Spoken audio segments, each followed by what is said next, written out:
Next week. Next week. Second question. Easy. Second question. Why is your friend Trey Gowdy leaving Washington? So that's a little weird to answer that question. So you got to answer that. Save me some heartache. I will. I think Dr. Young's coming back next week, right? That was the question. Today's his birthday. We just wished him, I think it's today, we just wished him happy birthday. It is fantastic to be back at Second Baptist. It's great to be back in Texas. I did not realize it had been 36 years. I knew that the Young family had been incredibly special to me for north of 30 years. Dr. Young, source of accountability, energy, enthusiasm. It's just exhausting to talk to him. And I was exhausted when I was 17 and I met him. Ben has been my friend, and we have traveled life in similar stages. We entered Baylor together, and then I met Ed Jr., and I never knew an older brother could actually be nice to a younger brother until I met Ed Jr. He was really nice to me and Ben, and then Cliff came along, and ordinarily I do not like talented people. I made an exception for Cliff, but I got to tell you, as a cynic and a skeptic, the person in the Young family that has influenced my life the most was Miss Jo Beck. For this reason, cynics and skeptics cannot stand in the face of an authentically lived life. And the humility that she demonstrated throughout the more than 30 years that I knew her impacted me more than 1,000 sermons ever could. So thank you for welcoming me back, and thank you for sharing the Young family with me for north of 30 years now. I also have my middle sister. You know, they say God won't give you more than you can handle. I got 3 sisters. My middle sister is right over here. Caroline, stand up.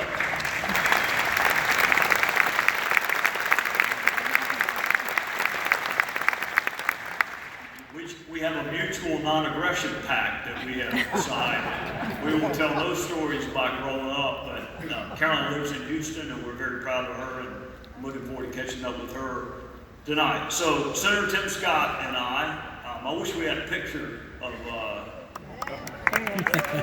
he's the one on your right. Senator Scott and I wrote a book together, and we were sitting at the table in Washington several years ago, and Tim just blurted out, he said, Trey, I want to do something that I've never done before. I said, great, why don't you buy dinner? He said, I want to do something that's going to shock everyone, including every teacher we ever had. I want to write a book. And I said, Tim, it would shock them if we read a book. It would shock them if we bought a book. We can't write a book together.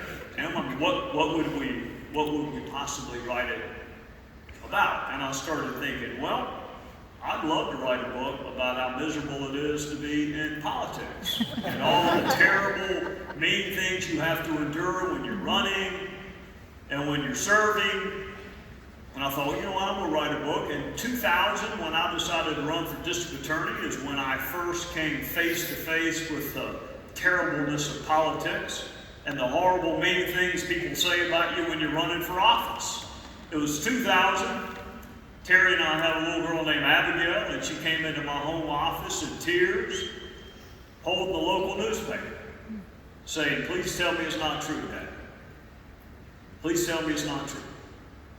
And I said, Abigail, let Daddy see the newspaper. What is it? She wouldn't hand it to me. Please tell me it's not true, Dad. Please tell me you're not a trial lawyer.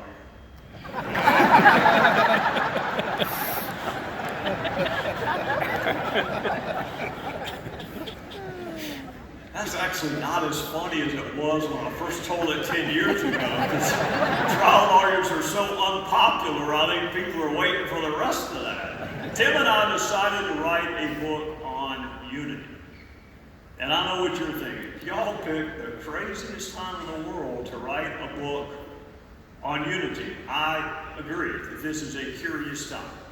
But it's also a necessary time. And here's what I want to do. We could have written a book about policy, or he could have. We could have written a book about conversations we've had with presidents or colleagues or you name it. But my heart is burdened because what used to be contrast, which is necessary and good and appropriate in a functioning democracy, that contrast has morphed into conflict, and it is debilitating. And Tim and I decided, you know what? We're not going to write a kiss and tell. We're not going to write Fire and Fury. We're not going to write whatever book Omarosa just wrote. We're going to write a book on unity and the need for it in our country. And I know when you look at that picture of me and Tim, you think, well, you guys are both in South Carolina, and you're both in the same political party, and you both have essentially the same political beliefs. What in the world would y'all need to write a book on unity? Let me, first of all, just celebrate the fact that a black man and a white man from the home of the Civil War could write a book together, and the people in the media wonder why is that a big deal. I want to celebrate that. But it also proves another point. No matter how much you may think people are seemingly similar, there are differences. And no matter how much you seem to think you have nothing in common with someone, I'm going to shock you with the fact that you have more in common with them than you would ever imagine. So Tim and I decided to write a book on unity. We decided, despite our similarities, to highlight some of our differences to prove the point. You saw one of them. He wears his hair very, very short. Some people call it bald. I do not. I have been encouraged to explore that haircut, but I have not done it yet. He is built like a linebacker, but played running back in college. I am built like a chess player and play golf, if you consider golf to be a sport. My wife considers it to be an addiction. Tim grew up in a single-parent household. His mother worked at the hospital 18 hours a day, changing bedpans. I have a family member that worked at a hospital too. He was a doctor. Never changed the bedpan. Tim grew up worried about whether or not the bills are going to be paid. My sister Caroline and I never had to worry about whether or not a bill was going to be paid. Caroline and I grew up with both of our parents in the house. Tim and I have had different experiences with law enforcement. I was a prosecutor before I came to Congress. I've never once been stopped by law enforcement except that I deserve to be stopped by law enforcement. Every experience I have ever had with law enforcement has been positive. Some more positive than others, but they've all been positive. Tim Scott, United States Senator Tim Scott, was stopped 7 times in 1 year. Now look at us. Who looks like they would be more trouble in that picture? 7 times in 1 year. I do not wear a house pin. I don't wear a pin that identifies me as a member of the house. But yet I have never been denied entrance to a house building, and I've never been stopped by the Capitol Police. Tim does wear a Senate pin. Not only was he stopped, they put their hands on him. Say, you can't come into this building. Senate pin on, Senate ID. We've had different experiences with law enforcement. We have similar but not identical religious beliefs. He is an eternal optimist. He believes the best in everyone. He is hopeful. I am a cynic and a skeptic, and I believe, as you would expect a former prosecutor to, I believe that man is capable of doing some really, really bad things. So I am rarely disappointed and rarely surprised. Tim is this non-stop, effervescent pool of optimism. Tim is single. He's been single his entire life. I've been married for 29 years.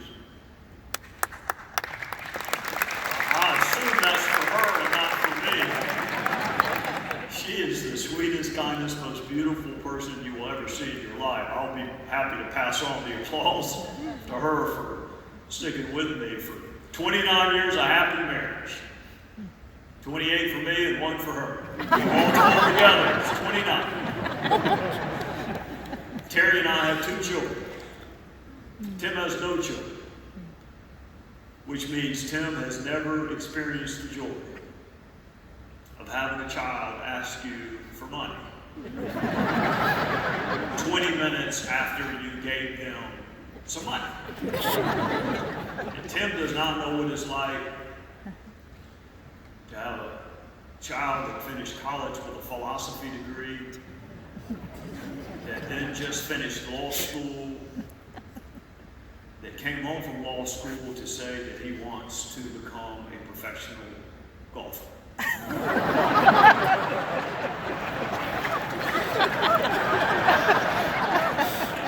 think I have a better idea now of why Tim does not have any children. Tim Scott puts up with things that are said about him that would never, ever, ever be said about most of us. I've never been called an Uncle Tom. I've never been called a token. I've never been called a prop. I've never had my blackness questioned. I have never been called a sellout. I don't care what your position is on tax reform, and I really mean that. I do not care what your position is on tax reform. But Tim Scott was on the committee in the House that wrote the tax bill. It's called the House Ways and Means Committee. And then when he got elevated to the Senate, they put him on the Senate Finance Committee. That's where the senators write tax law. And then Mitch McConnell decided to convene this special group of senators to write the tax reform bill, and he picked Tim Scott to be in that special group. And then when the House passed a version and the Senate passed a version, Tim Scott finds himself on what we call the Conference Committee, which is designed to reconcile the differences in those bills. And I cannot tell you the number of dinners where I'm at the table with either John Ratcliffe, who's a congressman from Texas, or Mia Love from Utah, or one of our colleagues, and Tim had to get up from the table to go discuss tax policy with one of his Senate colleagues. So of course, when that bill is being signed into law at the White House, Tim Scott is going to be invited to the signing ceremony. No one deserved to be invited to the signing ceremony more than him. So there he is on the front row, which is exactly where he should have been. And they call him a prop. He's a token.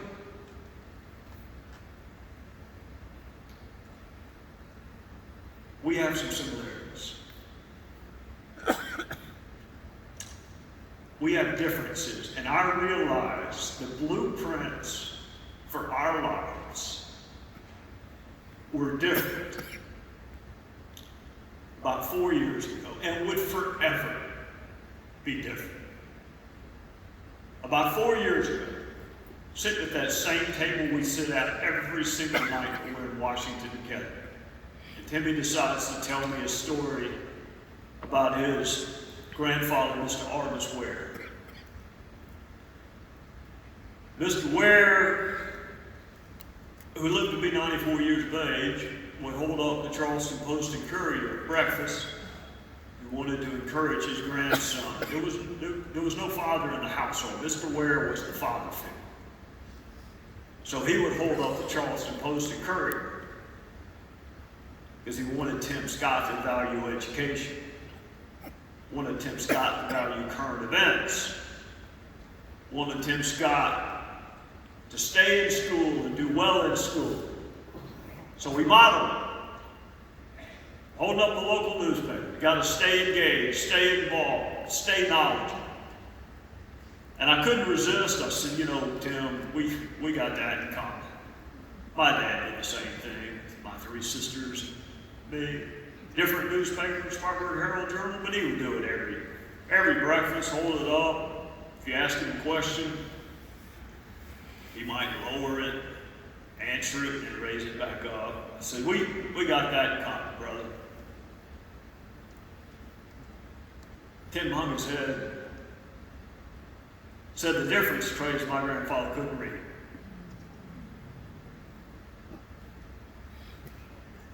Never learned to read. Died not being able to read. Faith. Because he wanted to go from picking cotton, which is what Artemis Ware did for a living, to have a grandson to pick out a seat in the United States House of Representatives. I'll tell you, Mr. Ware, it worked. And Mr. Ware lived long enough to vote for a president of color under one political banner and vote for a grandson of color for the United States House, the United States Senate under a different political banner.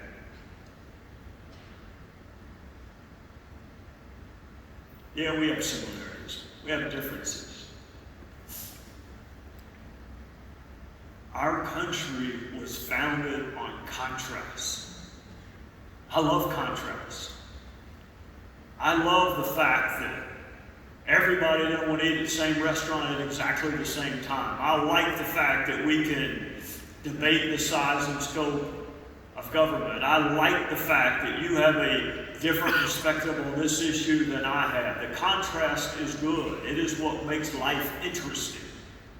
When that contrast becomes conflict,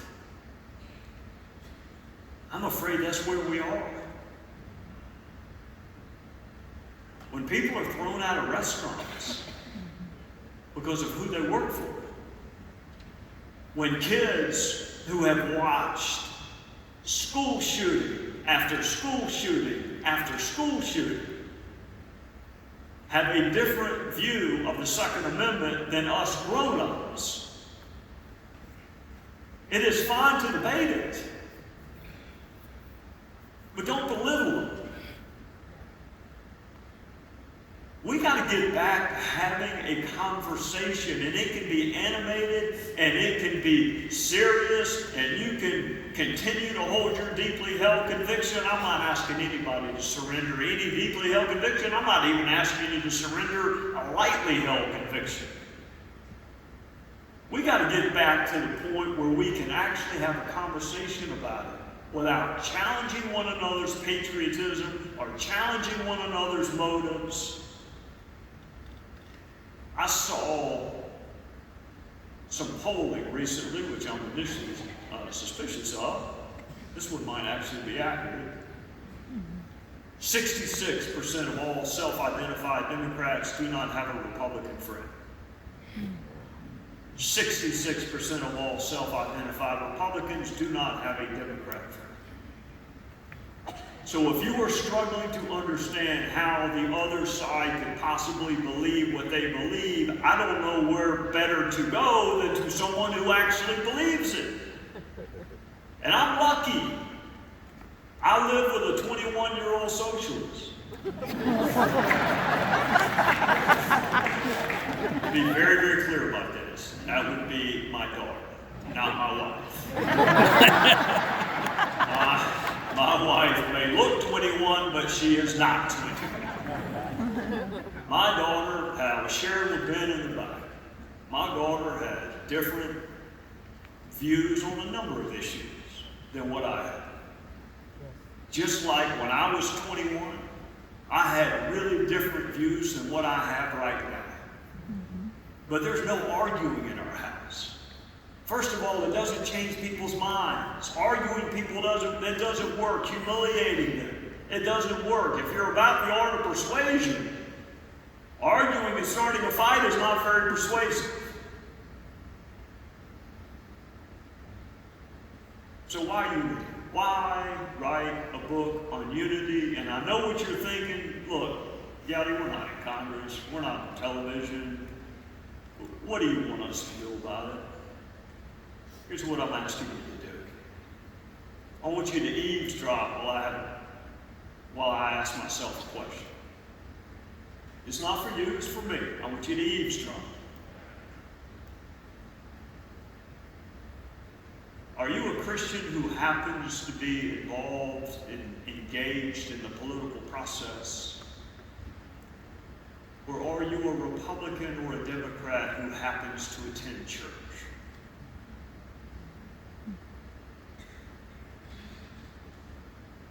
Are you a Christian who happens to engage in the political process?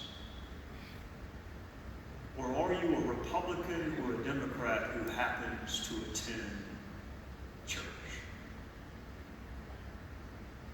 That's the question that keeps coming back to me. When you hear the phrase people, does your mind rush to we the people, which is in the foundational document for our country, or does your mind rush to if my people, which is in the foundational document for life, which would be the Bible?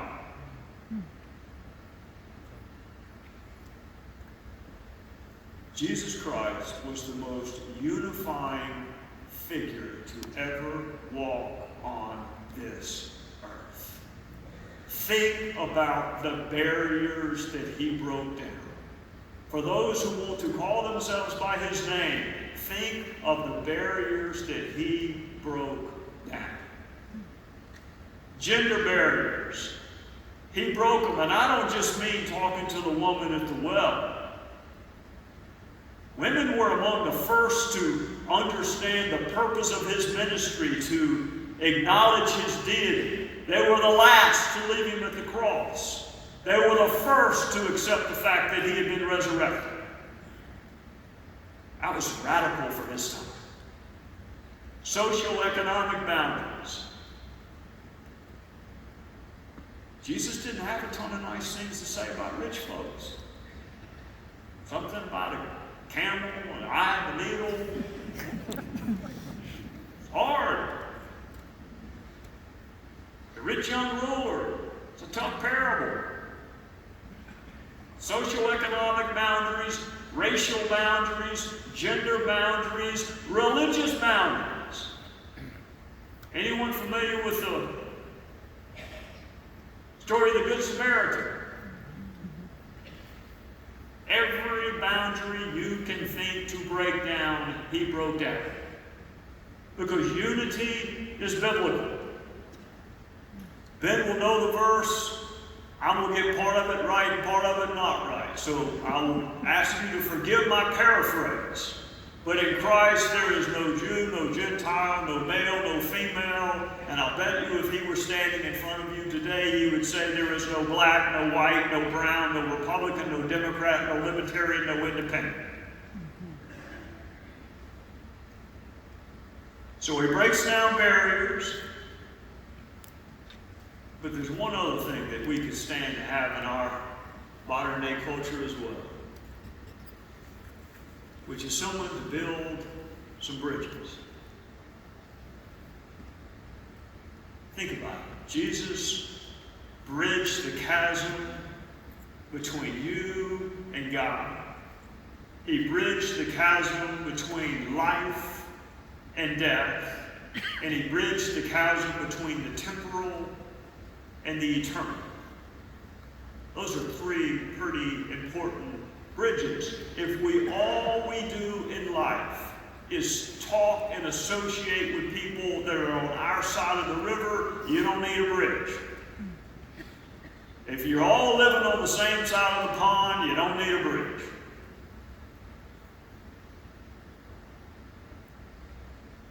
You will be stunned if you will do what Tim Scott and I decided to do. Overlook whatever differences may appear manifest. Whether it is a racial difference, whether it is a gender difference, whether it is a really big difference where I come from, and that's between the North and the South. That may be the hardest difference of all to overcome. Are you willing to overlook geographic differences? Unity is biblical, it is practical. A house divided against itself cannot stand. And I would add to that, a country divided against itself cannot stand.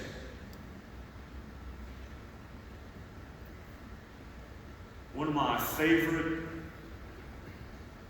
I guess he's a theologian, maybe a political scientist, maybe a philosopher. He was kind of something of a Renaissance man. He certainly wasn't perfect, but he was a smart guy.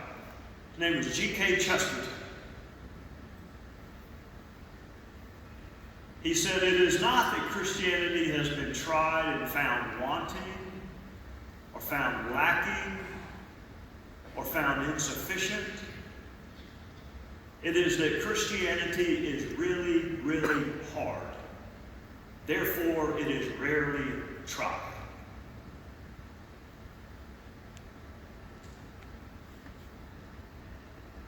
Think about that for a second. It's not that it's been tried and failed. It's that it's really, really hard. And therefore, it's rarely tried. Think about what your Christian faith asks you to do, and how different it is from what modern day culture asks you to do. Love your enemies. What could possibly be more radical than that? Pray for those who persecute you. What could possibly be more radical than that? If someone asks for a shirt, give them your cloak too.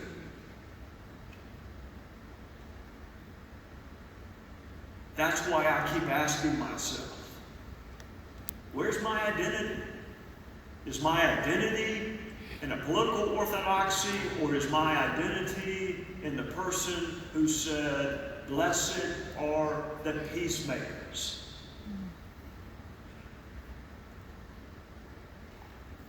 I'll tell you one more Tim Scott story. When we were freshmen in Congress, something terrible was written about him in a political blog. I have since learned not to go rush and tell all my friends when something terrible is written about them, but I didn't know that at the time. Thought I needed to let him know every single solitary negative thing that had been written about him.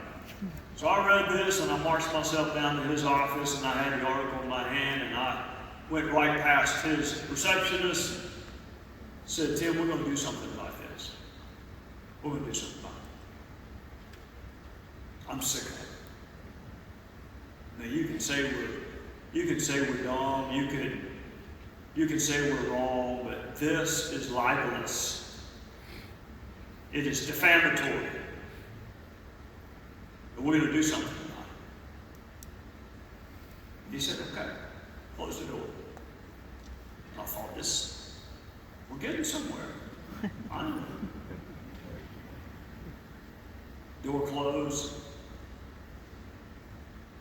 Tim said, "We're going to pray for you." I'm not. I told him I'm not.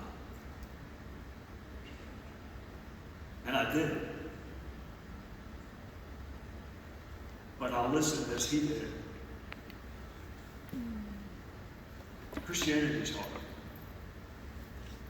It's hard. We're asked to do things that are really, really hard. but you're asked to do them by someone who also did really, really hard things, and you're asked to do them by someone who used really unconventional methods. Weapon from the bone of an animal, a stutterer as a spokesperson, trumpets and lanterns as weapons. And the one that I focus on the very most, because it is the most apropos when it comes to politics, is he let his own son lose a popularity contest to a guy named Barabbas. Christianity is hard. There are people who are willing to try it. What I would respectfully ask of you, even in this tense, divisive political time that we are in, is to appreciate the biblical virtue of unity and test mine and Tim's theory that if you get to know someone, despite the differences that may exist perceptually, you will find that you have about 80% of life in common. It's just for whatever reason we rush to the 20% that we don't. And if you want to change this country, it will not be with a political platform. It will not be with an election. It will be when we begin to do what Mr. Chesterton said was really hard to do. Love your neighbor. Pray for those who persecute you. Blessed are the peacemakers. You'll change a community. You'll change a country. That's why Tim and I wrote it. We hope that you will join us. I'm getting out, he's staying in. But I hope that you will join us as we try to somehow become the United States.